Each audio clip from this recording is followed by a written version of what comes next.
মৃত ব্যক্তিকে যখন কবরে রাখা হয়, আতাহু মালাকানি আসওয়াদানি আজরাকান, নীল চোখ বিশিষ্ট দুজন কালো ফেরেশতা তার কাছে আসে। ইউকালু লিআহাদিহিমা আল মুনকার, তাদের একজনকে বলা হয় মুনকার, ওয়াল আখারু আন নাকির, আরেকজনকে বলা হয় নাকির, যারা আমরা বলি মুনকার নাকির। দুজন ফেরেশতা আছেন কালো নীল চোখ বিশিষ্ট, একজনকে বলা হয় মুনকার, আরেকজনকে বলা হয় নাকির। এই ব্যক্তিকে তিন প্রশ্ন করে। এই হাদিসে ৩ নম্বরের টাস যে মুহাম্মদ সাল্লাল্লাহু আলাইহি সাল্লামের ব্যাপারে তোমার কি ধারণা, কি ধারণা? তখন বলে তিনি আমাদের নবী মুহাম্মদ সাল্লাল্লাহু আলাইহি সাল্লাম, তার ব্যাপারে সাক্ষ্য গ্রহণ করা হয়, তার কথাগুলো সব সত্য হয়। আবু দাউদের বর্ণনা আসছে আসমান থেকে আওয়াজ আসবে, আন সাদাকা আব্দি, ও মুনকার নাকির, আমার বান্দা যা বলছে আমি আল্লাহ সত্যায়ন করে দিলাম। কবরের মধ্যে আমারে আপনারা যেন আল্লাহ সত্যায়ন করে দেয়, আল্লাহ আমাদেরকে এমন জীবন গঠন করে আমরা যেন কবরে যাইতে পারি, আল্লাহ তৌফিক দান করে। এবার আসেন গুরুত্বপূর্ণ কিছু কথা। কবরে যে আমরা যাব, কিভাবে যাব? একদম শুরু থেকে আসেন। আমাদেরকে দুর্বল থেকে বানাইছে, দুর্বলের আগে কিছু ছিলাম না, তাহলে কিছু থেকে দুর্বল, দুর্বলের পর শক্তিশালী, শক্তির পর দুর্বল, দুর্বলের পর বৃদ্ধ, এরপর মরে যাবো। তো এর মাঝে কি করবেন? ইবাদত করবো। কেমন? ভালো। ভালোটা হইলে কি লাভ? আল্লাহ নষ্ট করবে না, অতদিন মরণ পর্যন্ত। ও আচ্ছা, মারা যেতে হবে? হ্যাঁ, মারা যাবো আমি জানি না, না তুমি জানো না, আল্লাহ জানে। কবে মারা যাবো? আল্লাহ হুকুম ছাড়া তুমি মরবা না। তো এই বিষয়গুলো আপনার মারা যাবে, নবীরা মারা যাবে। এখন কথা হলো আমার আপনার মরণটা কেমন হতে হবে? আল্লাহ পবিত্র কোরআনে বলে দিয়েছেন, ইয়া আইয়ুহাল্লাযীনা আমানুত্তাকুল্লাহ হাক্কা তুকাতিহি ওয়া লা তামুতুন্না ইল্লা ওয়া আনতুম মুসলিমুন। এই বান্দারগণ আল্লাহকে যথাযথ ভয় করো, আর মুসলমান না হয়ে মরো না। সবাই বলেন তাহলে মরতে হবে কি অবস্থায়? আবার মরতে হবে কি অবস্থায়? মুসলমান অবস্থায় যদি কবরে যাই, ওই ৩ প্রশ্নের জবাব ইনশাআল্লাহ যথাযথ দিতে পারবো, আর আল্লাহ বলবে আমার বান্দা সত্য। এবার আসেন, তাহলে বলেন তো কি অবস্থায় মরতে হবে? আচ্ছা, মুসলমান কাকে বলা হয়? যার ধর্মের নাম কি? মাশাআল্লাহ, সূরা বাকারা ২০৮ নম্বর আয়াতে আল্লাহ বলেন, ইয়া আইয়ুহাল্লাযীনা আমানু দুখুলু ফিস সিলমি কাফা ওয়া লা তাত্তাবিউ খুতুওয়াতিশ শাইতান। হে ঈমানদারগণ, তোমরা ইসলামে পরিপূর্ণ প্রবেশ করো, শয়তানের পদাঙ্ক তোমরা অনুসরণ করবা না। সারা জীবন মনে রাখবেন, এই জীবনে চলার পথে মরার পর্যন্ত আমাদের মৌলিক দুশ্মন, প্রধান দুশ্মন হলো ৪ জন। বলেন প্রধান দুশ্মন কয়জন? দুশ্মন শব্দটা আমার সাথে বলেন, প্রধান দুশ্মন। বলেন আবার, এখন শুধু দুশ্মন কোন? আবার আমাদের দুশ্মন কয়টা? দুশ্মন কয়টা? এবার দেখেন আমি বানান করি, দুশ্মন বানান, ডাল শিন মিম নুন। দুশ্মন বানালে ৪ অক্ষর, ডাল শিন মিম নুন। আমাদের শত্রু কয়জন? আমাদের দুশ্মন কয়জন? দুশ্মন বানালে কয় অক্ষর? প্রথম অক্ষর আমাদের প্রথম দুশ্মন দুনিয়া, দ্বিতীয় অক্ষর শিন, আমাদের দ্বিতীয় দুশ্মন শয়তান, তৃতীয় অক্ষর মিম, আমাদের তৃতীয় দুশ্মন মাখলুকাত। তাই তো আউযু বিরাব্বিল ফালাক আর নাস পড়া লাগে আমাদের। আমাদের দুশ্মন কয়জন? ৪ জন। চতুর্থ অক্ষর কি দুশ্মনের? নুন। নুন মানে হলো আপনার নফস, আমাদের চতুর্থ দুশ্মন নফস। দুশ্মন বানানে কয় অক্ষর? আর দুশ্মন আছে এই ৪ অক্ষরে। দুশ্মন বানানে কয় অক্ষর? দুশ্মন কয়জন? দুশ্মন বানানোর প্রথম অক্ষর কি? তাহলে দ্বিতীয় অক্ষর শিনে, তৃতীয় অক্ষর মিমে মাখলুকাত, চতুর্থ অক্ষর নুনে নফস। দুশ্মন ৪টা, এই ৪ জনের দুশ্মন বানানে কয়জন? বুঝছেননি পদ্ধতিটা? দুশ্মন চারটা, সহজে মনে রাখবেন। দুশ্মন বানাবে 4 অক্ষর। প্রথম অক্ষর দাল, দালে দুনিয়া। দ্বিতীয় অক্ষর শির, শিরে শয়তান। তৃতীয় অক্ষর মিম, মিমে মাখলুকাত। চতুর্থ অক্ষর নুন, নুনে নফস। আমাদের দুশ্মন 4টা। এই 4 দুশ্মন থেকে মরার আগ পর্যন্ত বাঁচতে হবে যদি মুসলমান অবস্থায় মরতে চান। আল্লাহ বলতেছেন, ইয়া আইয়ুহাল্লাযীনা আমানু কুলু ফিস-সিলমি কাফাতাও ওয়া লা তাত্তাবিউ খুতুওয়াতিশ শাইতান। হে ঈমানদারগণ, তোমরা পরিপূর্ণভাবে ইসলামে প্রবেশ করো আর শয়তানের পদাঙ্ক অনুসরণ করো না। আমাদের দুশমন জানি কয়জন? বানানে কয় অক্ষর? দ্বিতীয় অক্ষরটা কি? শিরে কি? আল্লাহ কয় শয়তানের পদাঙ্ক অনুসরণ করো না। মনে থাকবে? আচ্ছা, এবার আমাদের ধর্মের নাম কি? ইসলামে পরিপূর্ণভাবে প্রবেশ করলে তাহলে ইসলাম পালন হবে। এবার এই ইসলাম আল্লাহর কাছে মনোনীত। সূরা আলী ইমরানের 19 নম্বর আয়াতে আল্লাহ বলেন, ইন্নাদ দীনা ইনদাল্লাহিল ইসলাম। আল্লাহর কাছে মনোনীত ধর্ম ইসলাম। বলেন, আল্লাহর কাছে মনোনীত ধর্ম ইসলাম। এবং ইসলাম ছাড়া যদি অন্য কোন ধর্মকে পালন করে এটা কবুল করা হবে না। সূরা আলী ইমরান 85 নম্বর আয়াত, 3 পারা, একদম শেষ পৃষ্ঠা আছে। ওয়া মান ইয়াবতাগি গায়রাল ইসলামি দীনান ফালাই ইউকবালা মিন। কেউ যদি ইসলাম ছাড়া অন্য কিছুকে দ্বীন হিসাবে গ্রহণ করে, লাই ইউকবালা মিন, কিছুতেই তার থেকে এটা গ্রহণ করা হবে না। সূরা মাইদার 3 নম্বর আয়াত। বলেন তো আমাদের ধর্মের নাম ইসলাম। ইসলাম আল্লাহর কাছে পূর্ণাঙ্গ ধর্ম। বলেন, ইসলাম আল্লাহর কাছে কি? পূর্ণাঙ্গ দ্বীন। সূরা মাইদার 3 নম্বর আয়াতে আল্লাহ বলেন, আল ইয়াউমা আকমালতু লাকুম দীনাকুম। আজ আমি তোমাদের জন্য তোমাদের দ্বীন ধর্ম ইসলামকে পূর্ণাঙ্গ করে দিলাম। ওয়া আতমামতু আলাইকুম নি'মাতি, আমি তোমাদের উপর আমার নিয়ামতকে পরিপূর্ণ করলাম। ওয়ারাদিতু লাকুমুল ইসলামা দীনা, ইসলামকে তোমাদের জন্য দ্বীন হিসাবে মনোনীত করলাম।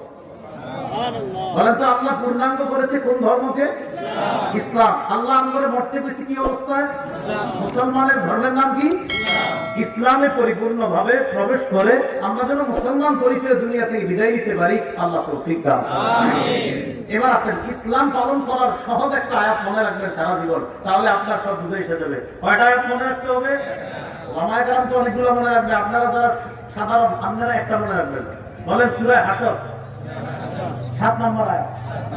আল্লাহ বলেন, মা আতাকুমুর রাসূলু ফাখুযুহু ওয়া মা নাহাকুম আনহু ফান্তাহু। মুহাম্মদ সাল্লাল্লাহু আলাইহি সাল্লাম যা দেন তা গ্রহণ করো, যা থেকে নিষেধ করেন তা থেকে বেঁচে থাকো। বাস, এটা ইসলাম।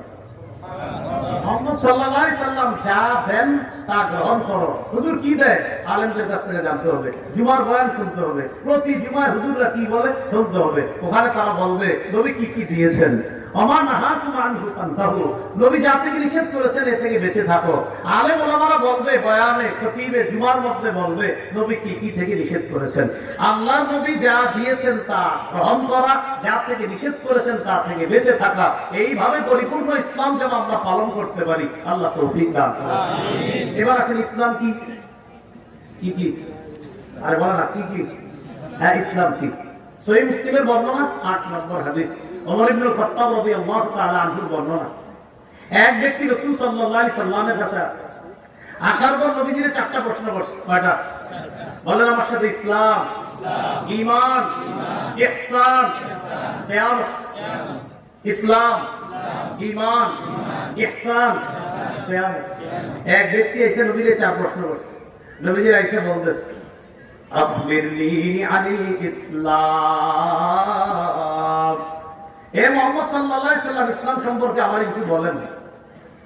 নবীজি বললেন, আনতা শাহাদা আল্লাহ ইলাহা ইল্লাল্লাহ ওয়া আন্না মুহাম্মাদার রাসূলুল্লাহ। ইসলাম হলো আল্লাহ ছাড়া কোনো ইলাহ নাই এই সাক্ষ্য দেওয়া, মুহাম্মদ সাল্লাল্লাহু আলাইহি সাল্লাম আল্লাহর রাসূল এই সাক্ষ্য দেওয়া, এটা হলো ইসলাম। ওয়া তুকিমাস সালাহ, দ্বিতীয় কাজ নামাজ কায়েম করা, এটা ইসলাম। 3 নাম্বার ওয়া তুতিয়াজ যাকাত, যাকাত আদায় করা, এটা ইসলাম। হাদিসে আসছে ওয়ালাম ইয়ামনাউ যাকাত আমওয়ালিহিম ইল্লা মুইআন কাতরা মিনাস সামা লাউলাল বাহাইমু লাম ইউনকারু। যে দেশে যাকাত দেয় না, এই দেশে আল্লাহ রহমতের বৃষ্টি বন্ধ করে দেয়। কি দেয় না?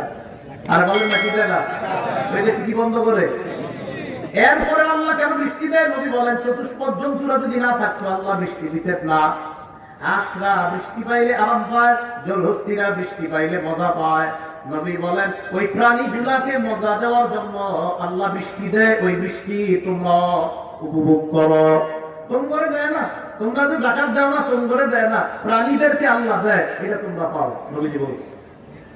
তাহলে 3 নাম্বার যাকাত আদায় করা ইসলাম।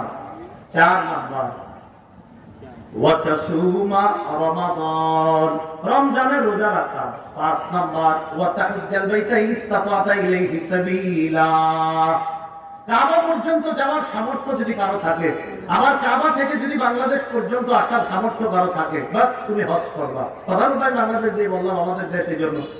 তাহলে এই 5টা কাজ, এটার নাম হলো ইসলাম। তো দেখেন 1 নাম্বার আল্লাহ ছাড়া কোনো ইলাহ নাই, মুহাম্মদ সাল্লাল্লাহু আলাইহি ওয়াসাল্লাম আল্লাহর রাসূল।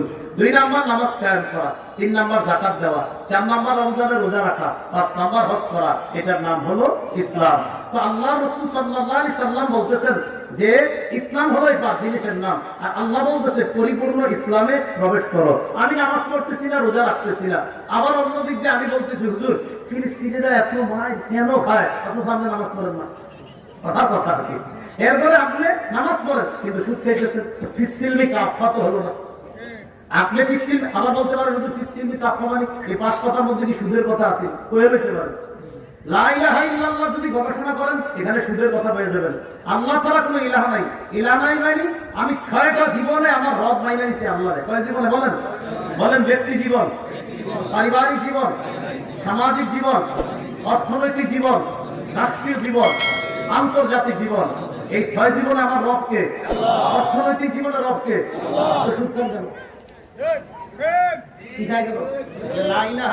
মধ্যে গবেষণা করলে বুঝা যাবে ওষুধ খাওয়া। তো আল্লাহ রাসূল বললেন ইসলাম 5 জিনিসের নাম, এর মধ্যে একটা লা ইলাহা ইল্লাল্লাহ। এটা গবেষণা করলে আপনি আবার অনেক কিছু পেয়ে যাবেন। 2 নাম্বার নামাজ পড়া, 3 নাম্বার যাকাত দেওয়া, 4 নাম্বার রমজানের রোজা রাখা, 5 নাম্বার হজ করা। এইভাবে ইসলাম পালন করে আল্লাহ বলেন মুসলমান না হয়ে মরবা না। মুসলমান হয়ে যদি মারা যায়, কবরের মধ্যে গেলে ওই যে একজনের নাম মুনকার, আরেকজনের নাম নাকির, এই 3 প্রশ্ন করবে তারা 2 জন। বা রব্বুকা রবকে, আমা দীনুকা ধর্ম কি, 3 নাম্বার মুহাম্মদ সাল্লাল্লাহু আলাইহি সাল্লামের ব্যাপারে তোমার কি ধারণা। এই 3 প্রশ্নের জবাব দেওয়া, ইসলাম নিয়ে যদি কবরে যেতে পারি আল্লাহ সহজ করে দিবেন। তাহলে আমাদের অস্তিত্ব ছিল না, এখান থেকে অস্তিত্বে আনছেন। দুর্বল, দুর্বল থেকে শক্তিশালী, শক্তিশালী থেকে দুর্বল, এরপর বুড়া, এরপর মরে যাবো। তাহলে মরে যাবো আমরা। হ্যাঁ, কেন বানাইছে আল্লাহ? ইবাদত করার জন্য। কেমন? উত্তম ইবাদত। কতদিন উত্তম ইবাদত করব? মরণ পর্যন্ত। মরণ কি হবে? হয়ে যাবে। কবে হবে আল্লাহ জানে। মরণের পর কি হবে? প্রথম ঘাটি কবর। তো কবরে কেমনি শান্তি পাবো? মুসলমান হয়ে যদি মরতে পারো, 3 প্রশ্নের জবাব সহজে দিতে পারবা, তাহলে কবর থেকেই জান্নাতের তোমার নাজ নেয়ামত শুরু হয়ে যাবে। আল্লাহ আমাদের সকলকে যে কথাগুলো শুনলাম বললাম আমরা যেন পরিপূর্ণ আমল করতে পারি, আল্লাহ তৌফিক দান করেন। আমাদের সুলতানুল ওয়াইজিন হযরত মাওলানা খালেদ সাইফুল্লাহ ইউসা হযরত যথাসময়ে ইনশাআল্লাহ মঞ্চে এসে যাবেন। এরপর আমরা হযরতের আলোচনা শুনে আমরা মুনাজাত করে এখান থেকে আমরা যাব। হযরত আসার আগ পর্যন্ত ওলামা একরাম কথা বলবেন ইনশাআল্লাহ। আল্লাহ আমাদের যতটুকু আমরা শুনলাম সবাই যেন এই কথাগুলো গুরুত্ব সহকারে আমরা বুঝতে পারি, শুনতে পারি, আল্লাহ তৌফিক দান করেন। আমিন। ওয়া আখিরু দাওয়ানা আলহামদুলিল্লাহি রাব্বিল আলামিন। আসসালামু আলাইকুম ওয়া রাহমাতুল্লাহি ওয়া বারাকাতুহু। সামনে যারা বসা আছেন শ্রোতা, 2 হাত তুলে দেখান তো তারা কিছু শিখছেন। সামনে শ্রোতারা কিছু শিখছেন? এমনি দেখালেন 2 হাত নামান না, হাত নামান না। শিখছেন না? জোরে ইনশাআল্লাহ বলেন নাই। ইনশাআল্লাহ মানে কি শিখবেন? মানে শিখছেন? সবাই বলেন আলহামদুলিল্লাহ। আরো শিখবেন? জোরে বলেন আরো শিখবেন? হাত তুলে রাখেন। তাহলে আমি কিছু শিখাইতে পারছি, তাই তো? হাত নামান না। যেহেতু কিছু শিখাইতে পারছি বলে আপনারা বলতেছেন, এই খাতিরে এবং আপনারা যে বলছেন যে আমি কিছু শিখাইতে পারছি আপনাদেরকে, এই অধিকার থেকে আমি বলছি আমার যাওয়ার পরে একজন উঠবেন না। তাহলে দেখা যাবে কারা কারা শিখছে। যদি আমি উঠার পরে দেখি কেউ উঠে গেছে, বুঝবো না এত শিখে নেই। তাহলে এখন যাওয়ার পরেই দেখবো কারা শিখছে আর কারা শিখে নেই। হুজুর আপনারা দেখবেন যে এরা কিন্তু প্রমাণ করবে আসলে শিখছে। আসসালামু আলাইকুম ওয়া রাহমাতুল্লাহ।